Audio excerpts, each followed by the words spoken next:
Betrayal doesn't crash into your life with sirens or warnings. It creeps in, silent and cruel, until it tears the air from your lungs. It's a poison, slow and relentless, leaving you gasping for answers. What I'm about to tell you isn't just a story. It's the moment my world shattered. Stay with me. You need to hear this. That day started like any other. I was at the kitchen table, sipping my morning coffee as the Florida sun poured through the windows, bathing our beachside home in its golden glow. Melissa was upstairs in her studio, where she spent most of her days painting. Her voice drifted down faintly, mingling with the smell of coffee and the ocean breeze. "Not hungry," she shouted when I offered her breakfast.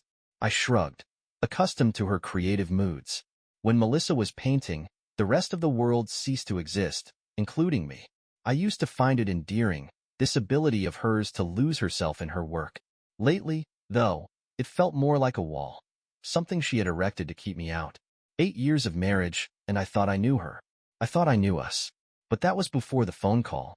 It started with the slightest sound, a soft murmur that broke the afternoon silence. I had come home early from work, hoping to surprise her. Melissa didn't hear me come in. Her voice floated down the staircase as I stood in the entryway, keys still in hand. The words stopped me cold. "Oui, mon amour, j'ai pensé tout le temps." Her voice was soft, almost tender. The hairs on my arms stood on end. I'd been studying French for months, in secret, trying to surprise her. I knew exactly what those words meant. "Yes, my love, I think about you all the time." I set my briefcase down quietly, my heart pounding. Why was Melissa speaking French? And why was she calling someone mon amour? I crept up the stairs, the wooden steps groaning faintly beneath my weight. Her studio door was cracked open, and through the gap, I could see her standing by the window, phone pressed to her ear. She was smiling, a smile I hadn't seen in years. "No, don't worry," she continued in French. "He doesn't suspect anything. Matt is always so busy with work." My breath caught in my throat. She was talking about me. In that moment, the world shifted beneath my feet.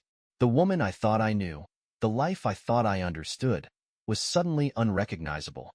I wanted to storm into the room, to demand answers, but something stopped me. I retreated back down the stairs, each step feeling heavier than the last. My mind raced, replaying her words, searching for a logical explanation. But there wasn't one, was there? Melissa didn't know I spoke French. That much was clear. She had no idea I'd been secretly learning the language for months, practicing late at night while she painted. It was supposed to be a surprise, a romantic gesture to rekindle the spark between us. Now it was something else entirely. A weapon. That night, I lay beside her in bed, staring at the ceiling while she slept. Her breathing was soft and steady, her face serene in the moonlight. How could she sleep so peacefully when my world was crumbling around me? I didn't confront her. Not yet. Confrontation would end the game, and I wasn't ready for that. I needed to know more. People think betrayal ends with discovery, but they're wrong. Discovery is only the beginning. As I lay there, I made a decision. I wasn't just going to catch Melissa. I was going to make her regret ever underestimating me. People think betrayal is a sudden knife in the back, but they don't realize it often starts with whispers. Faint, almost imperceptible, until they're loud enough to drown everything else. For weeks, Melissa's whispers had been there. I just hadn't been listening. Now I couldn't hear anything else. The next morning, I left for work as if nothing had happened. I kissed Melissa on the cheek, her skin warm and soft against mine, and told her I'd be home late because of a client dinner. She barely looked up from her coffee, murmuring something that could have been okay or take care. The woman I loved, the woman I thought I knew, was sitting across from me, and yet she felt miles away. At the office, I found it impossible to focus. Numbers swam in front of my eyes, rows and columns blurring into meaningless symbols. My thoughts kept circling back to her words. Mon amour, il ne sait rien. My love. He doesn't know anything. I didn't need to be fluent to understand what they meant. By lunchtime, I'd made up my mind. I wasn't just going to sit and wait for the truth to fall into my lap. I needed answers, and I wasn't afraid to dig for them. That evening, I came home later than usual, not because of a client dinner, but because I'd stopped by a tech store on the way. Melissa greeted me at the door, looking as radiant as ever in a loose sundress that swayed around her knees. Her hair was pulled into a messy bun, streaks of paint still visible on her arms. "Busy day?" she asked, leaning in for a kiss. "Always," I said, keeping my tone light. I kissed her back, pretending not to notice how quickly she tucked her phone into her pocket.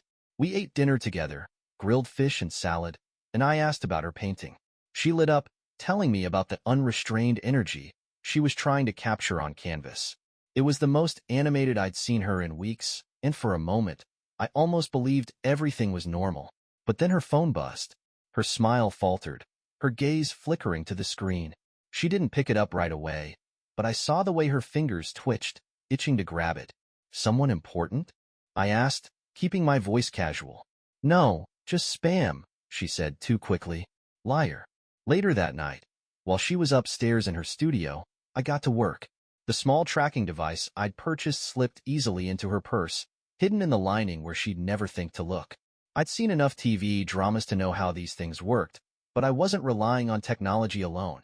I started paying closer attention to Melissa, her habits, her routines, the way she seemed to spend more time upstairs than she used to. She'd disappear for hours at a time, leaving me with vague excuses about needing to focus. It wasn't just her behavior that changed. It was the little things, like how she laughed more when she was texting, or how she started wearing perfume again, something she hadn't done in years. And then there were the calls. She thought she was clever, waiting until I was out of the house or asleep, but she didn't realize how light I'd become as a sleeper. I'd wake up to the soft hum of her voice, speaking in French, and my stomach would twist into knots. One night, I decided to push my luck. While she was in the shower, I slipped into her studio. Her phone was charging on the desk, locked, but not immune to my curiosity. I'd spent hours watching tutorials online, learning how to bypass simple security measures. It took me less than 5 minutes to get in. The messages hit me like a punch to the gut. There he was, Pierre, a Parisian photographer. Their texts were everything I feared. Photos, flirtations, and plans to meet again. But it wasn't just what they said. It was how they said it. The intimacy, the ease with which she shared her thoughts, her body, her soul with him. Scrolling through the messages felt like peeling back the layers of my marriage, each one revealing another lie. Melissa's heart, her passion, her attention. All the things I thought were mine had been given to someone else. I locked the phone and put it back just as she stepped out of the bathroom, toweling off her hair. She smiled at me, her eyes bright, and for a second, I thought I might break, but I didn't. "Can't sleep?" she asked, wrapping herself in a robe. "Just checking emails," I lied, forcing a smile. She leaned over and kissed my cheek, and I let her. That night, I lay awake, staring at the ceiling, a storm of emotions churning inside me. Anger, sadness, disbelief. They all swirled together, but beneath it all was a strange sense of clarity. Melissa thought she was in control, that she held all the cards, but she didn't know the game had changed.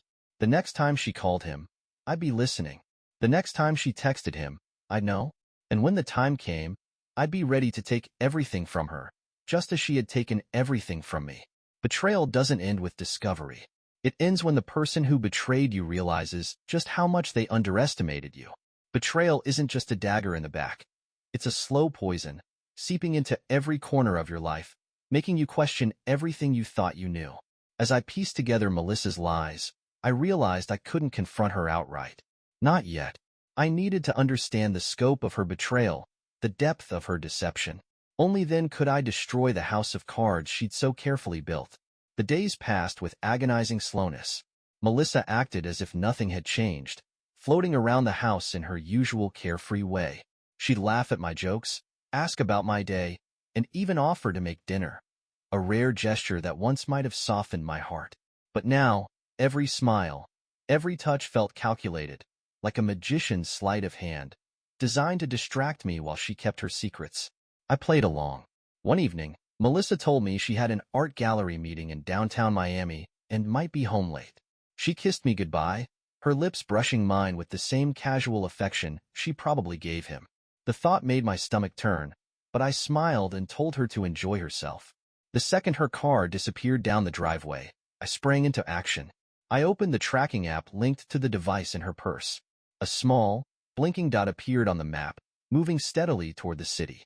I felt a grim satisfaction as I watched her path unfold, confirming her destination wasn't a gallery at all, but a small boutique hotel. So predictable. I grabbed my laptop and logged into the fake email account I'd created.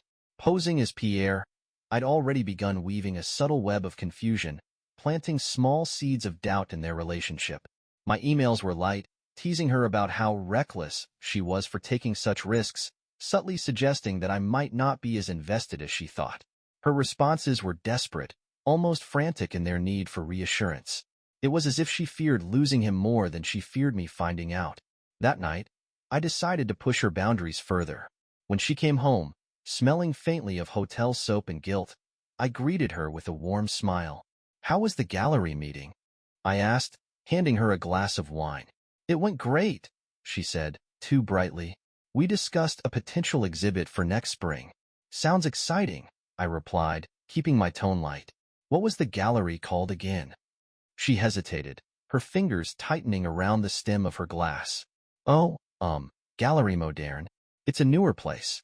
You wouldn't have heard of it." "Maybe I'll stop by sometime," I said casually, watching her squirm. "You'd be bored," she said quickly. "It's all abstract pieces and, artsy stuff." I smiled, letting the conversation drift to safer topics. She didn't suspect a thing. The next few weeks were a delicate dance. Melissa continued her charade, believing she was one step ahead, while I quietly dismantled her world. I intercepted their messages, pretending to be Pierre, and started dropping hints about a new opportunity that might take him back to Paris. Her responses became increasingly erratic, a mix of pleading and anger. "Don't leave me," one text read. "You don't understand what I've given up for you." I stared at the screen, my jaw tightening. What had she given up? Certainly not me. I was still here, sitting across the dinner table from her every night, listening to her lies while she texted him under the table. One evening, I decided to test just how far her deception went. We were watching a movie, a romantic comedy she'd insisted on, when her phone buzzed on the coffee table. She glanced at it, then at me, her smile faltering. "Work email," she said quickly, reaching for the phone. I nodded, pretending not to notice the flush creeping up her neck. "Go ahead. I don't mind." She typed furiously, her thumbs flying over the screen. I waited until she was engrossed, then leaned over casually. "Anything urgent?" I asked, peering at the screen before she could hide it. She nearly dropped the phone. "No, just a client asking about a commission." I nodded, pretending to believe her, while my heart pounded with anger. "You're so talented, babe. They're lucky to have you." Her smile was tight, her laugh forced. "Thanks." That night, while she slept, I retrieved her phone again. This time, I wasn't just looking for messages. I needed something more, something concrete, and I found it. A hotel receipt, buried in her email. The date matched the night of her so-called gallery meeting. The charges were for a single room, dinner for two, and champagne. Melissa thought she was the artist in this relationship, but I was about to show her the real art of deception. I booked my own meeting, but not in a gallery. I reached out to Pierre's wife. Art had always been Melissa's world, a space where I was welcome only as a visitor. She'd built her identity around it, the passionate artist, the free spirit who saw beauty in chaos.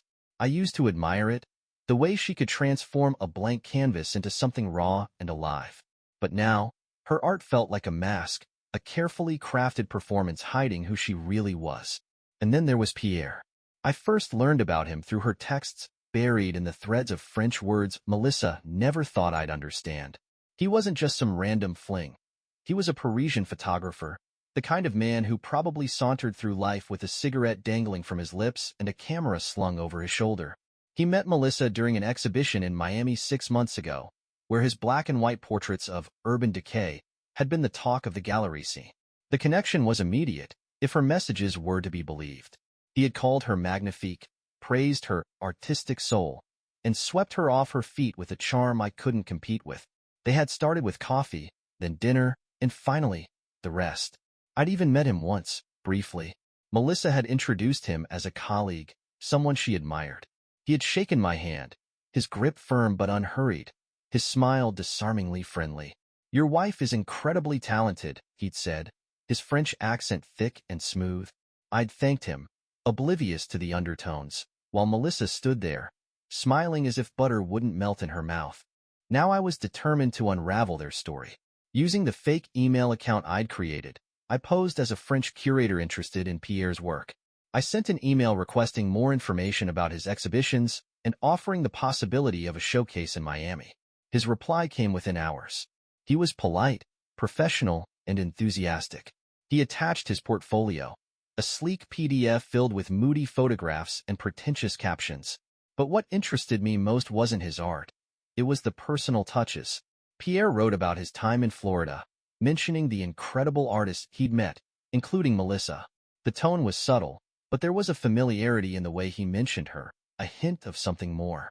I began to piece together their timeline, cross-referencing his emails with Melissa's texts and social media posts. Their affair wasn't just physical. It was wrapped in the language of art, the kind of pretentious passion that made them feel like star-crossed lovers. It sickened me. Melissa's messages revealed even more. She was planning another meeting with him, this time at a private villa in the Florida Keys. It was bold, reckless, insulting. I had the address, the date, and the time, and I wasn't going to waste the opportunity. The following evening, as Melissa busied herself with another painting, I made my move. I stepped into her studio, leaning casually against the doorframe. "How's it coming along?" She turned, startled, her brush pausing mid-stroke. "Oh hey, it's getting there." I tilted my head, studying the canvas. It was a swirl of deep reds and blacks, chaotic and heavy. "It looks intense." "Yeah," she said, her voice distant. "It's about raw emotion, you know? Passion. Passion." The word hung in the air between us, heavy with unspoken meaning. "You've been working so hard lately," I said, stepping closer. "Maybe we should take a weekend off. Just the two of us. How about the Keys?" Her eyes widened briefly before she forced a smile. "That sounds nice, but I've got a lot on my plate right now." Of course she did. That night, I sent an anonymous message to Pierre's wife. Her name was Jean, and she was everything Melissa wasn't. Reserved, dignified, and fiercely intelligent, judging by her social media. The message was simple. "Do you know what your husband is doing in Florida? Check his phone." It didn't take long for Jean to reply. She asked who I was, what I knew, and why I was reaching out. I kept my responses vague, suggesting that she confront Pierre directly. The seeds of doubt had been planted, and I knew they would grow. As the date of their planned meeting approached, I set my trap. Using the fake email account, I arranged for a delivery of flowers and champagne to the villa, signed with Pierre's name. I wanted Melissa to think everything was perfect, that her little fantasy world was intact. But I also made sure Jean knew where to find her husband. The night before the meeting, Melissa sat across from me at dinner, looking radiant in a sundress. She laughed at something I said, her smile wide and carefree. "You seem happy," I said, swirling the wine in my glass. "I am," she replied, her eyes sparkling. "Things are finally falling into place." For once, we agreed. The Florida Keys are a dream. Pristine beaches, turquoise waters, and sunsets that look like they've been painted by a master artist. But as Melissa packed her overnight bag for her art retreat, I couldn't help but marvel at the irony of it all. She thought she was heading for paradise with her lover, but she was walking straight into a trap. The morning of her departure, Melissa kissed me goodbye as if nothing was amiss. "Don't work too hard," she said, flashing a smile that once melted my heart. Now it felt like a blade sliding between my ribs. "I'll try not to," I replied, keeping my voice steady. "Enjoy your retreat." "Oh, I will," she said with a glimmer in her eye. I watched her drive away, gripping my coffee mug so tightly I thought it might shatter. The tracking app showed her heading south toward the Keys, her little red, inching closer to the villa she thought would be her haven. It was time. I left the house an hour after she did, driving in the opposite direction toward downtown Miami. Jean had agreed to meet me at a cafe on a quiet side street. Her response to my anonymous messages had been swift and angry, and after a tense back and forth, I convinced her that we needed to talk in person. When I walked in, Jean was already there, sitting by the window with a coffee cup in hand. She was as I'd imagined, poised, elegant, with sharp eyes that missed nothing. Her expression was guarded but curious as I approached. "Jean?" I asked, keeping my voice low. She looked up, her gaze piercing. "And you must be the man who sent me those messages." I nodded, sliding into the seat across from her. Why? She asked bluntly, folding her hands on the table. Why tell me? What do you gain from this? I took a deep breath. Your husband is having an affair with my wife, I said, my voice steady. I thought you deserved to know. She didn't flinch, but her jaw tightened. I had my suspicions, she admitted. Pierre has always been. Well, let's just say he's not as discreet as he thinks he is. Neither is Melissa, I said bitterly. She thought I wouldn't understand her French conversations. She underestimated me. Jean's lips twitched into a faint smile, the first crack in her icy demeanor. It seems we both married people who underestimated us. We spent the next hour sharing details, piecing together the timeline of their affair. Jean had noticed Pierre's late-night texts, the sudden trips to Florida, and the way he'd grown distant with their children. My own observations mirrored hers. Melissa's secret phone calls, her guarded behavior, and the lies she fed me so effortlessly. They think they're meeting at a villa in the Keys, I said, sliding a printed copy of the receipt across the table. I have the address. Jean studied it, her expression unreadable. And what do you want to do about it? I want them to feel what we've felt, I said simply. I want them to see what happens when their fantasy world collides with reality. She leaned back in her chair, her eyes narrowing. You want revenge. I want justice, I corrected, though we both knew the truth. After a long pause, Jean nodded. All right, let's do it.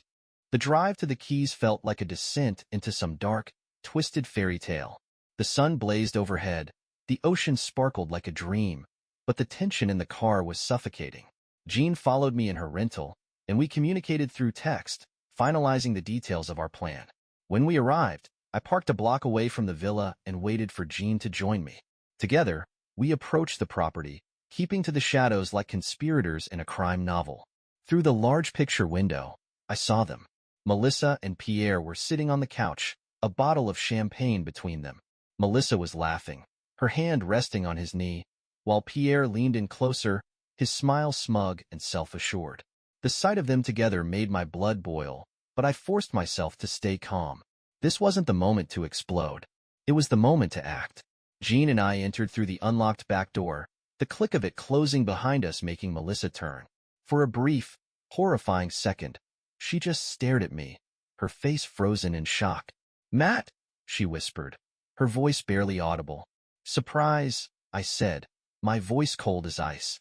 Pierre shot to his feet, his confident facade crumbling in an instant. What is this? He demanded, his accent thick with panic. Jean stepped forward, her heels clicking against the tiled floor. This, she said with venom, is your wife, Pierre. And this, she gestured to me, is her husband. Did you forget to mention them?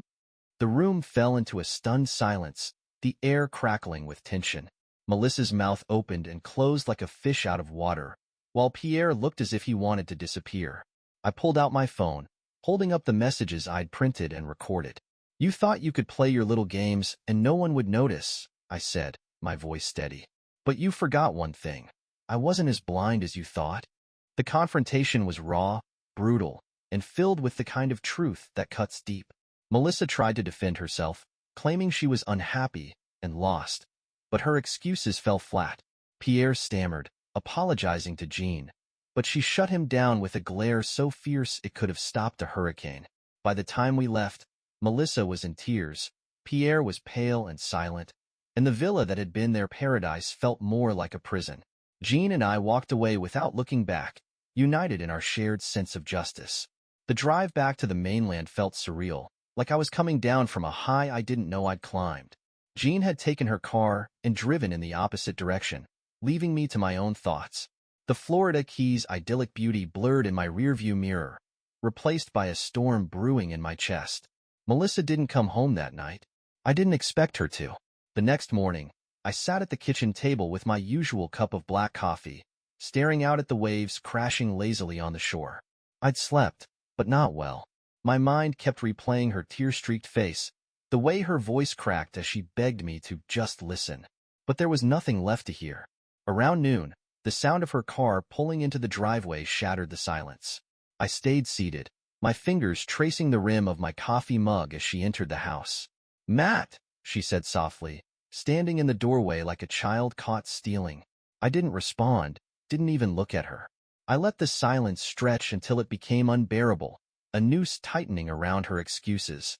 I'm sorry, she finally said, her voice trembling. I laughed bitterly, the sound surprising even me. Sorry? For what exactly? For lying? For cheating? Or for getting caught? Her face crumpled, but I felt nothing. The woman standing in front of me was a stranger wearing Melissa's skin. She tried to explain, her words tumbling over each other like a dam had broken. I didn't mean for it to happen. I was lonely, Matt. You've been so distant, so wrapped up in work. And Pierre? He made me feel seen. Like I mattered. Don't, I said sharply, cutting her off. Don't you dare blame this on me. I worked hard to give us this life, to give you the freedom to paint and chase your dreams. And this is how you repay me? Her lips quivered, but she didn't argue. I never stopped loving you, she whispered. I slammed my hand on the table, the sound echoing through the room. You don't get to say that. You don't get to love me in one breath and betray me in the next. That's not love, Melissa. That's selfishness. She sank into the chair across from me, her shoulders slumping as if the weight of her actions had finally settled on her. I didn't think you'd find out, she admitted, her voice barely audible. No, I said coldly. You thought I was too blind to see, too stupid to notice. But you underestimated me, Melissa. You thought you could keep your little affair wrapped in pretty French words, and I'd never understand. Tears streamed down her face, but I felt no sympathy. Not anymore. The next few days were a whirlwind of tension and avoidance. Melissa moved into the guest room, her once vibrant presence in the house reduced to a shadow. I went about my days as if everything was normal, but inside, I was unraveling. The betrayal wasn't just about Pierre. It was about the life we'd built, the trust we'd shared, and how easily it had been destroyed. Jean and I stayed in touch. She sent me updates on Pierre, who had returned to Paris with his tail between his legs. His photography contracts had dried up almost overnight, thanks to some carefully placed emails exposing his affair to his professional network. Jean was ruthless, and I admired her for it. One evening, Melissa cornered me in the kitchen. She looked tired, her usual glow dimmed by guilt and sleepless nights. What happens now? She asked, her voice shaky. I met her gaze, my expression unreadable. I don't know, I said honestly, but I know one thing. What we had is gone. She flinched, as if I'd struck her. Matt, I'll do anything. Counseling, therapy, whatever it takes. I don't want to lose you. I stared at her, searching for the woman I'd fallen in love with, but all I saw was someone I no longer trusted. You already lost me, I said quietly. The moment you decided I wasn't enough. Melissa moved out a week later. She cried as she packed her things, begged me to reconsider, but I stood firm. Watching her drive away for the last time felt like a weight lifting off my chest. I wasn't happy, but I wasn't drowning anymore either. In the weeks that followed, I started to rebuild. The house felt emptier without her, but it also felt peaceful. I threw myself into work, picked up my French lessons again, and started running on the beach in the mornings. Each step felt like reclaiming a piece of myself, a reminder that life goes on. Jean and I met one last time. A quiet dinner to toast the end of our respective betrayals. Do you think they'll ever change? She asked, swirling her wine. No, I said without hesitation. People like that don't change. They just get better at hiding it. She nodded, a faint smile playing on her lips. Then I suppose we're the lucky ones. We got out. We clinked glasses, the sound sharp and clear, like the beginning of something new.